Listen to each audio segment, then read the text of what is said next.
Yes, welcome to this session on computer integrated manufacturing, CIM.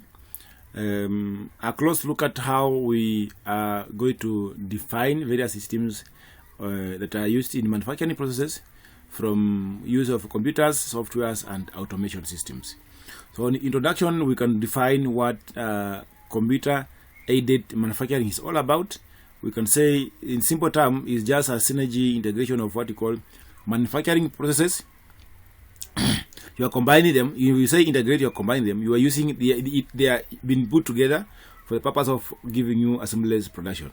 So you are combining various processes or manufacturing processes like computers, software, or automation systems, with the aim of connecting design like CAD, connecting planning like CAM, that is CAM or CAE, connecting production if you're using CNC or robotics, connecting business functions like ERP or supply chain into a unified system. So we call them CIM.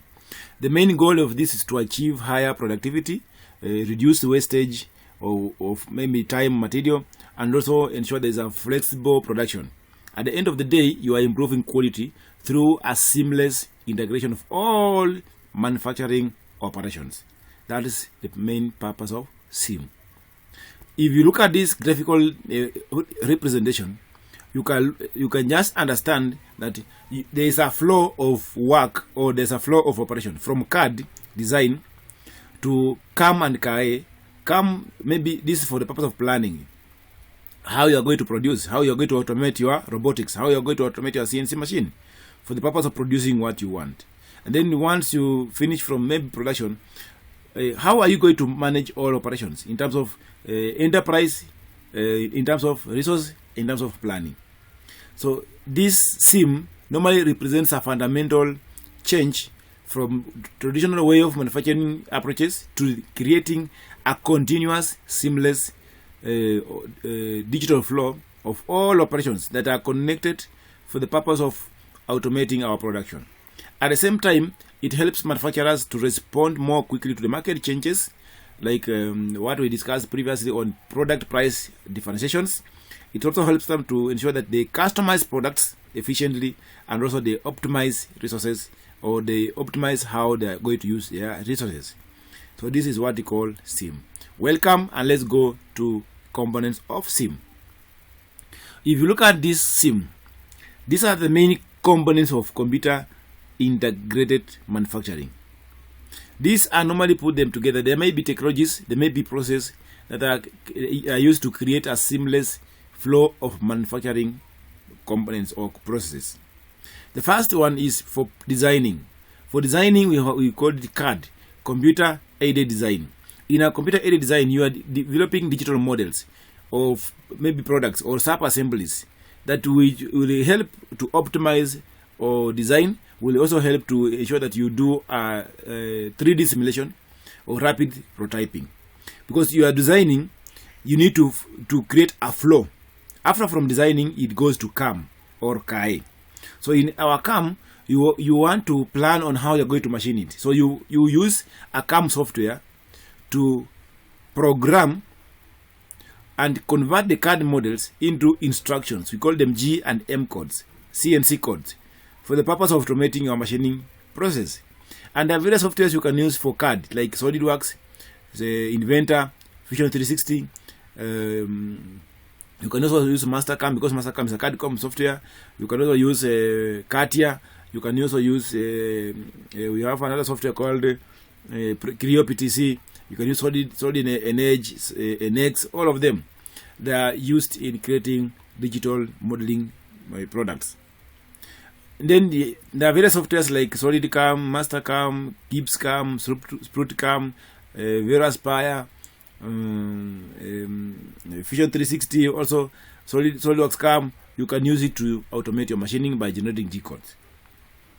Then you can use another software called Computer Aided Engineering, that is CAE, for the purpose of doing computer finite element analysis, FEA, or computational fluid dynamics, CFD, where they are used for the purpose of simulating understanding the stress analysis, maybe fatigue analysis, bulge analysis, or thermal analysis, or even vibration analysis, so that you're able to predict the product performance validation and also reduce prototyping waste. Because if you make a real product, you test it, then you identify the problems. But if you're using softwares, will help you to test in virtually in the softwares, give you data before you now make changes before you make your final product. Then we have what we call CNC. CAM and CAE can be used for planning. Then CNC can be used for production, as you saw in our previous introduction. CNC, because you need to automate your machines. After using CAM, because CAM will give you this what we call instruction. We call them G and M code. When you get this, you go and automate your machine tool movement from one point to another, because you require a digital codes, G and M codes, which will help to provide what we call precision, because you have programmed it. It will help you to provide precision. It improves what we call repeatability. The same code you are using for one part, you can use it for many parts. It will also create consistency, at the same time flexibility in production. Another component of CIM is robotics and automation. As I said, because you need to ensure that your assembly line is automated, either assembly line, welding, painting, inspection, or packaging. This one helps you to improve the speed and reduce human error. As you say, man is to error, human is to error. When you are using system which has been precisely developed, programmed such a way they will help to reduce aspect of human error and improve the speed. Because when you want to offer a product to customers, you are looking at quality, time, and cost. Quality, time, and cost. So time is of essence. It's one of the factor. Another factor is another component is what we call FMS, flexible manufacturing systems. Because you are automating your CNC machines, you are automating your robotics. You need to link to a system which can automate material handling. Now, there are various machines which it has a robot picks the material, it puts on the machine does its operation. Once it finishes, the robot takes the finished part, it puts away, it takes another part. So you are automating your machine such a way that the system will be adaptive to any product changes. Then the last component is what we call ERP and business systems. ERP is just enterprise resource planning. So you need to plan how you're going to integrate your planning systems in terms of production. You need to plan how you're going to schedule your production. Maybe order comes, when should you start, how long will it take, when will you finish, when will you dispatch. That is what called product or manufacturing scheduling. Then you need also to develop your inventory. Like nowadays, people are using what we call just-in-time manufacturing. So if you're using a just-in-time manufacturing, you don't need to have a large inventory. Then you need to understand how logistics will be guided through the ERP systems for the purpose of ensuring what we call a smooth flow of manufacturing or processes between production and management. That is, these are the key components of CIM. CAD, that is the design, CAM and CAE, planning, CNC, production, robotics and automation, that is also part of production, EFM, production, and also ERP, that is planning. That is planning of your manufacturing. Applications. Where do we apply this? Application of CIM. CIM technologies are transforming manufacturing. Like automotive industry. CAD designing for vehicle. You can use computer-aided engineering to do crash testing simulation.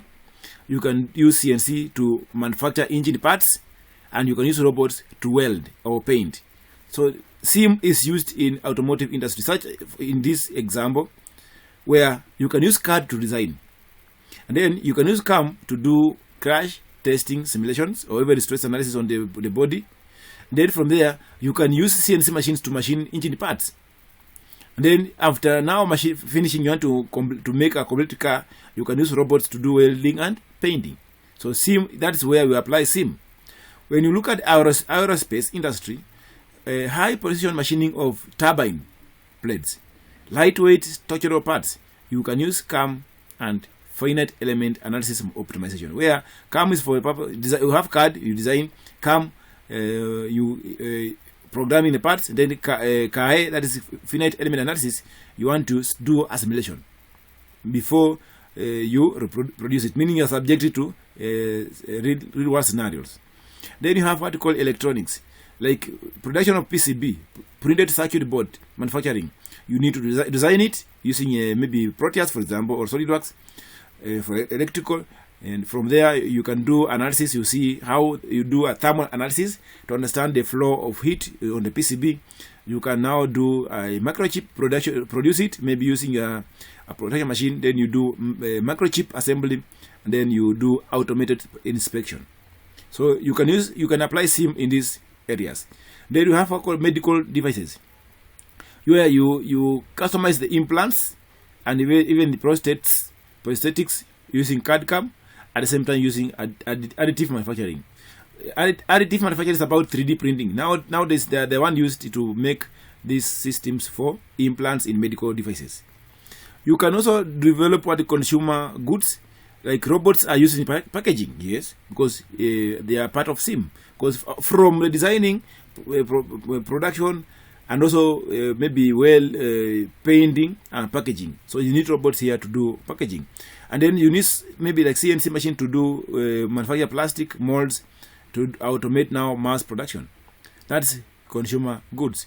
You can also apply in construction, where nowadays people are using CNC to manufacture the modular building parts. Then you just go and do what you call and assemble your part for the purpose of what you call beam. That is in building. Then you have the last one is what you call renewable energy, like the designing of wind turbine blade. You need to design it very accurately. You need to to do an analysis to understand how it will operate vis-a-vis the wind effect. Then at the same time, how are you going to machine it? Then how are you going to assemble it? Then how are you going to automate that it does what it's supposed to do? That is where you apply what you call computer integrated manufacturing. And let's look at the advantages. What are the key advantages of this SIM? Implementing SIM systems may offer benefits in terms of manufacturing. One, there is fast productivity is increased because you have reduced errors. At the same time, the speed of production has been increased because if you use robots, you have increased speed of production. If you use this KAE system to do analysis, you have reduced wastage of physical prototyping.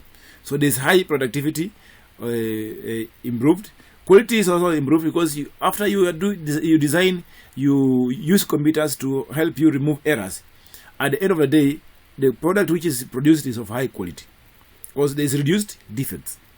Then there's aspect of flexibility, because the system will adapt quickly to changes in the design and even the volumes. That is why you require to integrate your manufacturing using SIM. There's also cost reduction because the waste is well managed. There's less waste. There's reduced labor cost. There's also optimized reuse of the material. So that is what we call it, the cost reduction. Data integration. There is a smooth flow of information from design stage, from planning stage, from production stage to management stage, where management is about planning, scheduling, and also looking at demand and supply of the product. Then lastly is about sustainability. The optimized material usage, lower energy consumption, and reduced environmental impact will always boost or enhance future sustainability. So you require SIM in your manufacturing. So what are these challenges? Challenges that despite benefits, yes, this may face challenges. One, there is high initial investment. For you to integrate your system through SIM, significant cost for the software, machines, and even training for the expertise is required. So this may be a challenge, or it may be a barrier. Next, another barrier is about complexity in terms of integrating. Connecting different systems across departments, it may be complex and you require expertise. Also, you require a skilled workforce. This is not just a probability to say, let's take this one, let's train this one. It requires somebody who is skilled. There is need of specialized knowledge for operation and maintenance. Yes, some can operate CNC machines, but there are other things that they need to understand. So you require a skilled workforce requirement. Then there's aspect of cybersecurity risks, because you are relying on connected systems. At the same time, maybe you have configured a system online using cloud-based processing or maybe storage. So you require very sensitive systems, secure systems, to ensure that you reduce vulnerability to cyber attacks. The last is about adoption resistance. Yes, this system in developed countries, it is taking shape very well. But in developing countries, people are resilient in adopting it. People are resistant to change. People are not willing to change to this system, because maybe they feel it is removing them from the market. Maybe they feel because technology is very advanced, they have to pay another huge cost. Maybe they feel the people who are not skilled, they need to be trained again, which may take time. So this has not been well captured in most of the developing countries. Successful CIM implementation normally requires a careful planning. You require strategic rollout, and you also require continuous or ongoing training. Just like Kaizen said, for you to achieve success, you need to do continuous improvement. So training will overcome these challenges and will ensure that you maximize return on investment. Yes, it may be expensive, but ensure that you train your staff well. Ensure that you continue capacity building them to understand how to run these systems. The more they learn, the lesser errors it may incur. At the end of the day, your product will be of high quality and the customers will love it. What are the future trends in terms of CIM? In our previous sessions, we discussed on the emerging technologies in driving sustainability. At the same time, we discussed on evolution of industrial revolution from Industry 1.0 to Industry 4.5.0 and to Mechatronics. Now, there's trends that are coming in CIM. CIM continues to evolve with emerging technology that will shape the future of manufacturing. The aspect of integrating Industry 4.0, because this is about Internet of Things, IoT, where enable smart factories, cyber physical systems that may help to communicate and make decisions decentralized. So these are the trends which are coming up to help in CIM integration. Also, artificial intelligence. It will help us to do what we call predictive maintenance, adaptive process that because this one is giving us real-time data, so that we're able to know how the process is adapting to the control, and also giving us intelligent optimization of the manufacturing operations. That is the future trends in CIM. Another aspect is what we call additive manufacturing. This is the layman language, call it 3D printing. Either you are using FDM or you're using liquid stereo lithography. Even systems like if you're using your manufacturing mold, normal way of machining mold, when you're putting maybe cooling systems using a 3-axis machining or milling machine, you may put only vertical cooling systems.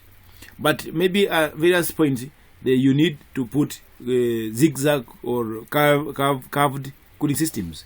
So 3D printing are now coming into play to help CNC or even robotics for the purpose of ensuring that you improving hybrid manufacturing or improving the approaches in hybrid manufacturing.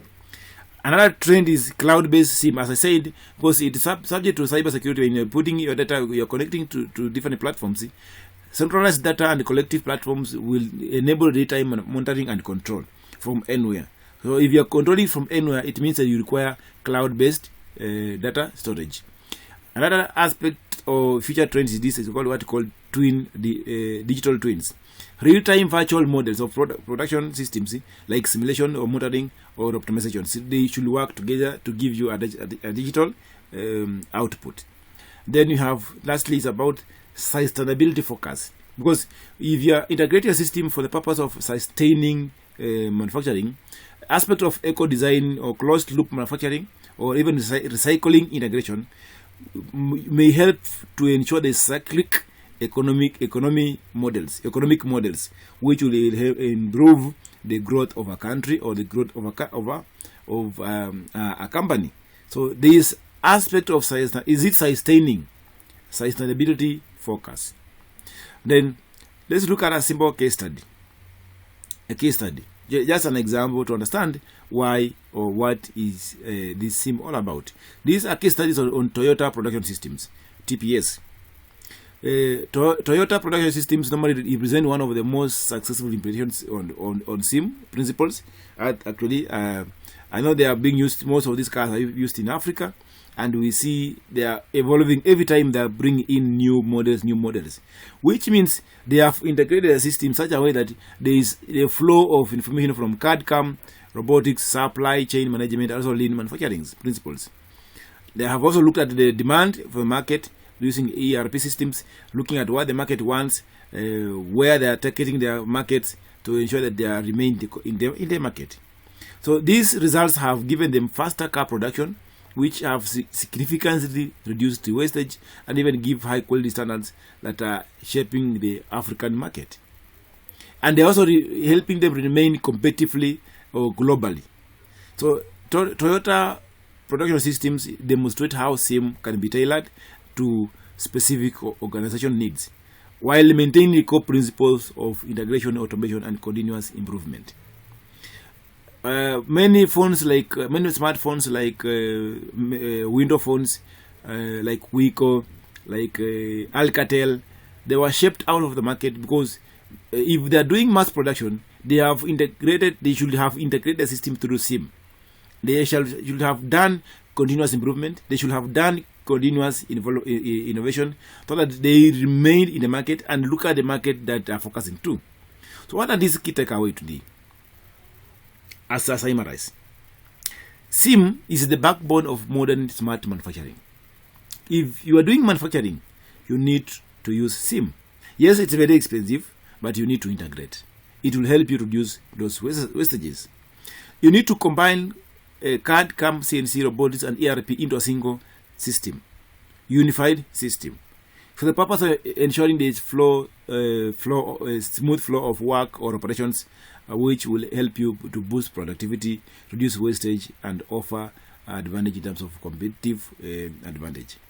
Another area you need to understand about CIM is there are various areas we can apply our CIM. Like as I said, we can apply in the automotive industries, aerospace industries, medical industries, electronic industries, renewable industries, and many more that require CAD, CAM, CNC, or ERP systems.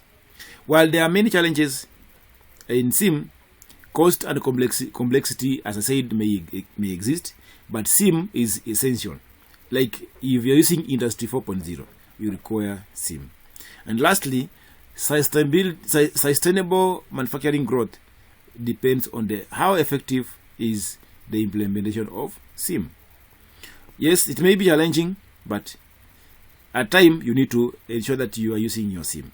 Look at the vehicles, how the vehicles are now coming in. Even electric vehicles, electric motorbikes, smart technologies are now coming in. Through their integration of these systems, designing, planning, production, integrating ERP systems, and also understanding the market demand, you remain competitively in the market and you keep on innovating so that you don't be removed from the market. You are not removed from the market. Because in the current scenario, being removed from the market is very easy. If you fail to plan, if you fail to innovate, automatically you'll be removed from the market. And then lastly, if you fail to do what you call product price differentiations, you'll be removed from the market. Because the market is so dynamic, market segments are changing, and the customers' preferences are unique. So this is a journey for you to understand why manufacturing is important and how you can take about manufacturing. Don't just come and say you want to produce this. Plan accordingly and use expertise to help you plan your way. Thank you and have a lovely day.